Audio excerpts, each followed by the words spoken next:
This was a delicious recipe for turkey meatloaf. Now, I haven't had meatloaf in a while. It's kind of one of those classic recipes, and what I've loved here that Maria did is added turkey meat, which is a great substitute for regular beef.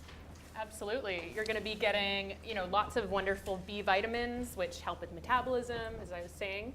And this recipe, or turkey in general, is especially high in niacin, which is one of the B vitamins that you need for healthy skin, for nerve function.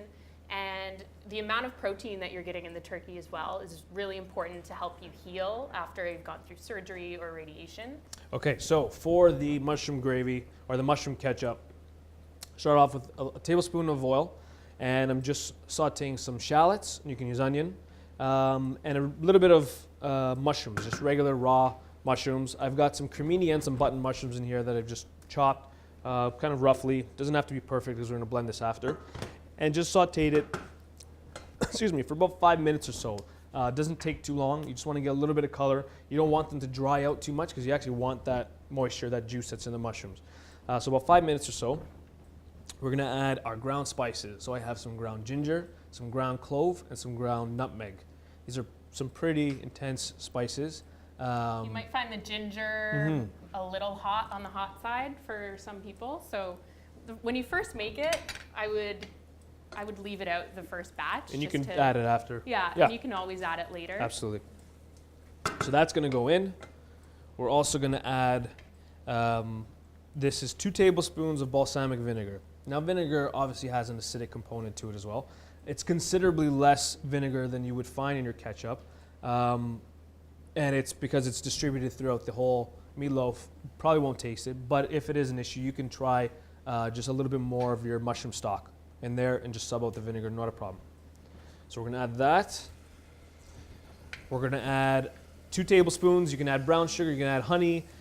This is coconut sugar, which I don't use too often in the kitchen. It has a pretty kind of molassesy flavor to it, but it actually works really well in this recipe. But any sort of, if you want honey, you can use that for sure as well. So that's gonna go in. And then we're gonna add a cup of our dried mushroom liquid. And you can take some of those dried mushrooms out, put them in there as well. And we're just gonna bring this to a simmer and let it simmer for about 5 minutes. You can season it with a pinch of salt. I like to season it after as well, so you can taste it first. And so 5 minutes, that's all it takes. Transfer it to a blender. And what we're doing is we're blending it, and then I'm also adding arrowroot powder. Has everyone heard of arrowroot powder before? Arrowroot powder is a great thickener that you can use for soups, you can use for sauces. It is similar in its culinary component to cornstarch. So if you've ever had cornstarch, you can swap it. So if any time it asks for cornstarch, you can use arrowroot powder. Cornstarch obviously coming from corn. Surprise, surprise. Arrowroot powder coming from arrowroot. You're blowing our minds today with this culinary learning. After the mushroom ketchup fact, I thought I'd tame it down Peaked a at little mushroom bit. ketchup. This is what our mushroom ketchup looks like. It's got a really nice creamy consistency. It's like a gravy, but not as... Yeah, a little thicker than a gravy, and it has a little bit of that sweetness. My hands are too high. It's that Italian in me. My hands are just... it's actually, it's really, really good.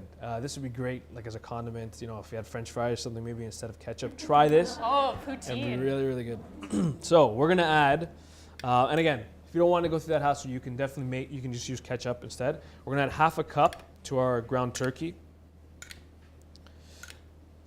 And we're gonna save the rest. Make a huge batch so you can serve it with it and have it on top as that extra condiment that's gonna add some moisture to each bite. The grated sweet potato, which is great in here. It's gonna give it some nice moisture. It's gonna help to bind it a little bit. And you're adding, a good source of carbohydrate for energy. You're getting lots of beta carotene, so you can tell from the beautiful orange color that you're getting this wonderful antioxidant that can help to protect your eyes and your other cells from free radical damage. So that's basically from the environment, and basically these antioxidants help prevent the damage which may be associated with chronic diseases such as cancer. So it's a good idea to try to get lots of antioxidants from colorful fruits and vegetables into your diet as much as possible. So I've added ground oats. You can add breadcrumbs as well. Either way, you can find oats that are gluten-free, and that's a great way to have kind of a gluten-free version.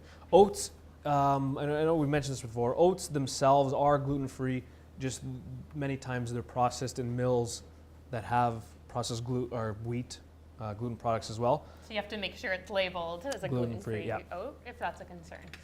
So that's going to go in about 2/3 of a cup. I'm adding just a pinch of cumin in here, which is a nice, it's a mild, yeah, that's my pinch.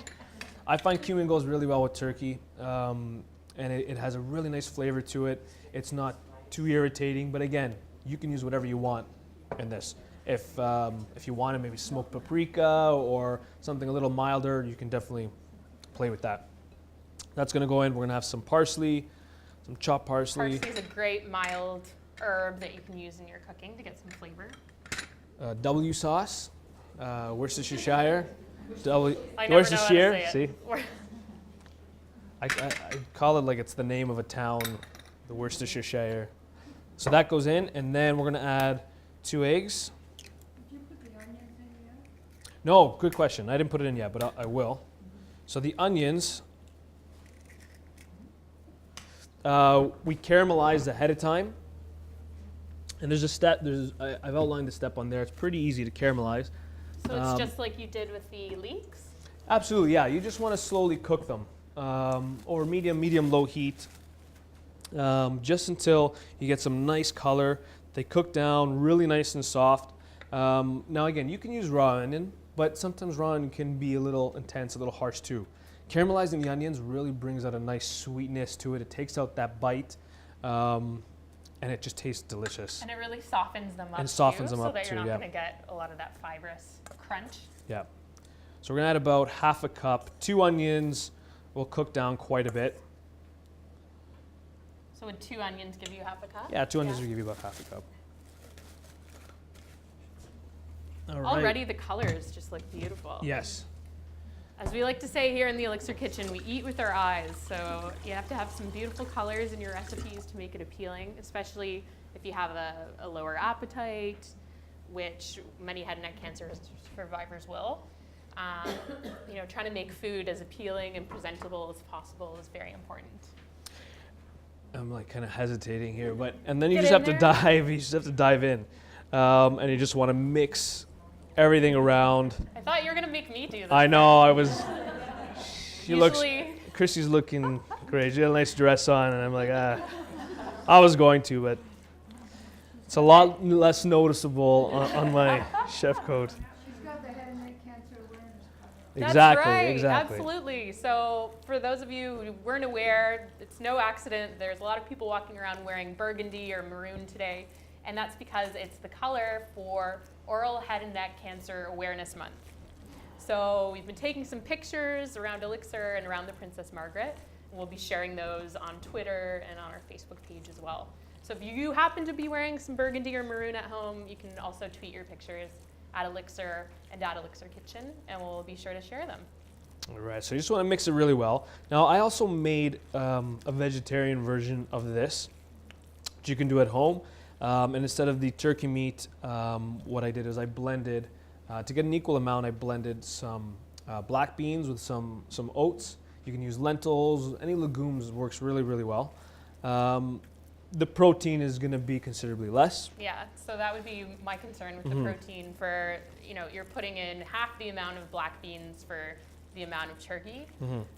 So for 4 ounces or 75 grams, basically a palm-sized serving of turkey, you're going to get 21 grams of protein.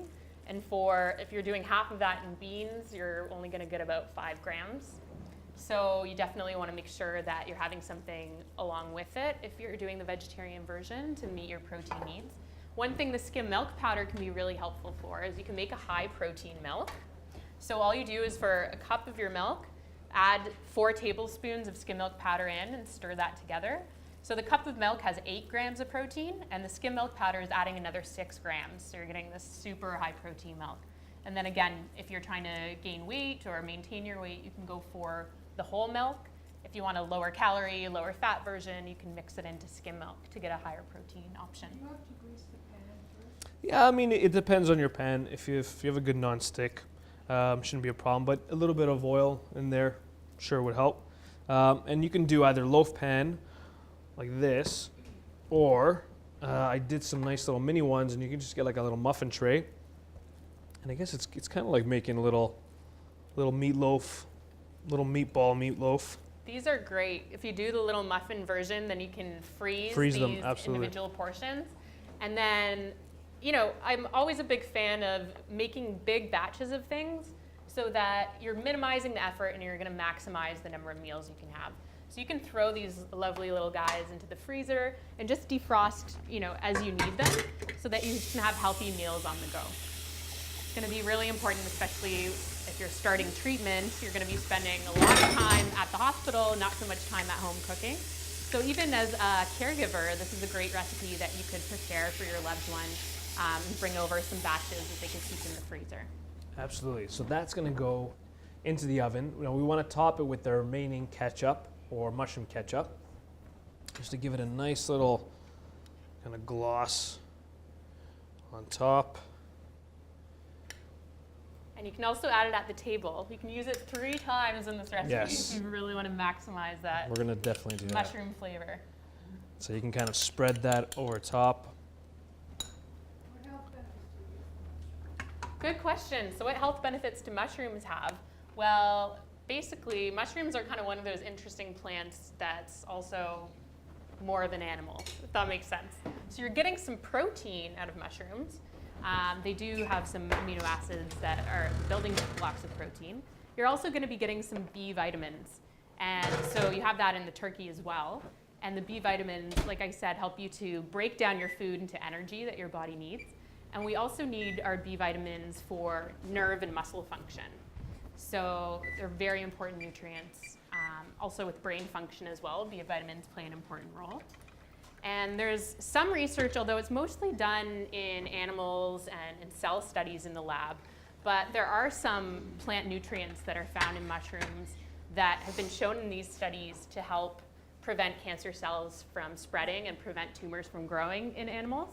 So we don't have that research in humans, so we can't say that mushrooms prevent cancer, but you know, by looking at some populations that include a lot of mushrooms in their diet, it seems to be a healthy food that may have some protective benefit. So, all similar in value, isn't it? yeah, so between different mushrooms, you're going to get quite similar nutritional value. Shiitake mushrooms are the ones that are most studied because they're more popular in Asian countries, and so that's where a lot of this research is being done.